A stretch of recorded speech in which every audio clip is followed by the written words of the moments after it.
Saya mau bertanya Ustaz, silahkan. Perempuan itu wajib menutup aurat? Ya, laki-laki juga.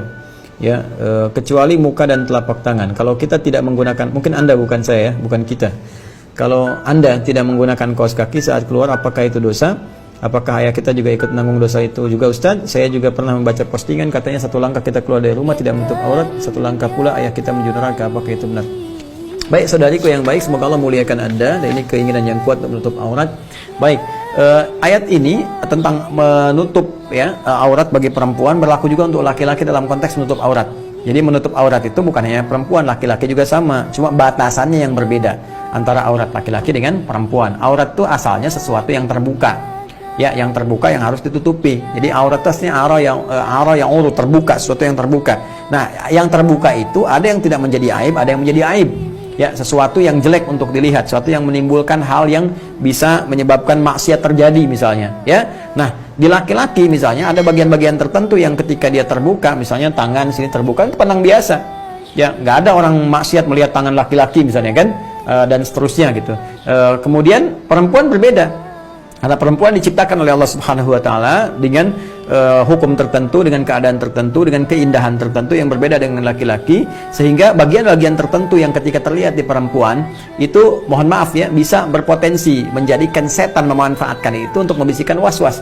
Ya, apakah kemudian mendorong berbuat sesuatu yang tidak baik gitu kan, atau menimbulkan sesuatu yang kotor dan sebagainya. Karena itu Islam datang dengan syariat melindungi dan menghormati perempuan. Ingat, syariat yang datang itu memberikan penghormatan dan perlindungan kepada perempuan.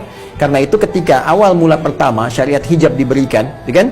Ya, dan ketika Allah menjelaskan, ya ada kejadian kan, bagaimana perempuan-perempuan diganggu ya oleh preman-preman di awal-awal masa di Madinah. Kemudian ketika itu dilaporkan kepada Nabi sallallahu alaihi wasallam, turun ayat, ya ayuhan nabiyyu qul li azwajika wa banatika wa nisa'il mu'minin ya yudnina min jalabibihinna asa an yu'rafna fala yu'dzain.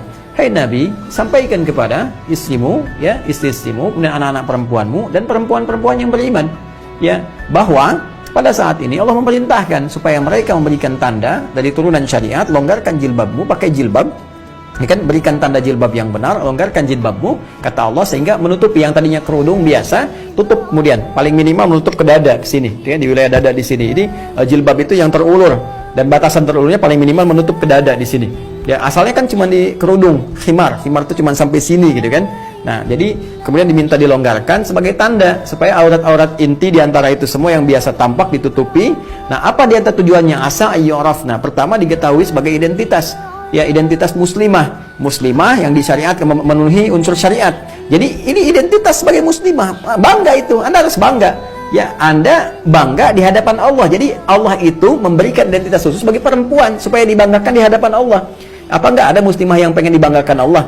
Ya, Anda dibanggakan orang begitu senangnya luar biasa. Kenapa dibanggakan Allah nggak senang? Ya, karena itu ketika Allah ingin memberikan kebanggaan kepada Anda, gunakan jilbab Anda. Setelah itu apa? Fala yu'dzain. Maka konsekuensi hukumnya ketika Anda mengenakan itu, Allah berikan perlindungan.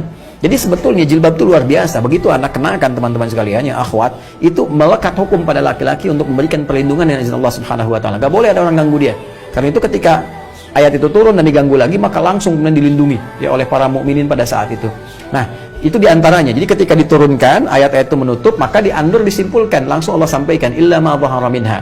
Tutupi bagian tubuh manusia kecuali yang biasa tampak, illa ma dhahara minha. Nah, yang biasa tampak ini ada yang disepakati oleh para ulama. Diantaranya apa? Wajah.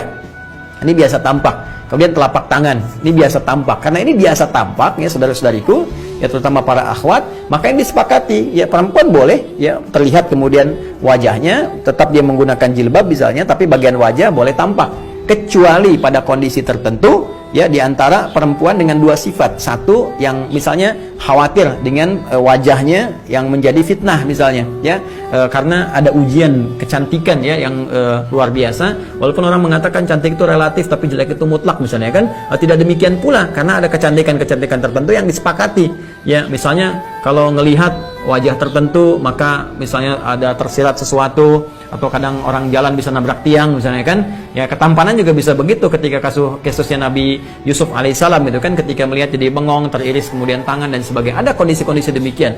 Maka kalau wajah bisa menghasilkan fitnah sehingga memancing berbuat maksiat atau punya niat jahat, Ya, ada motif tertentu. Tapi kan itu kan kejahatan terjadi karena niatnya. Bukan itu juga, Joni.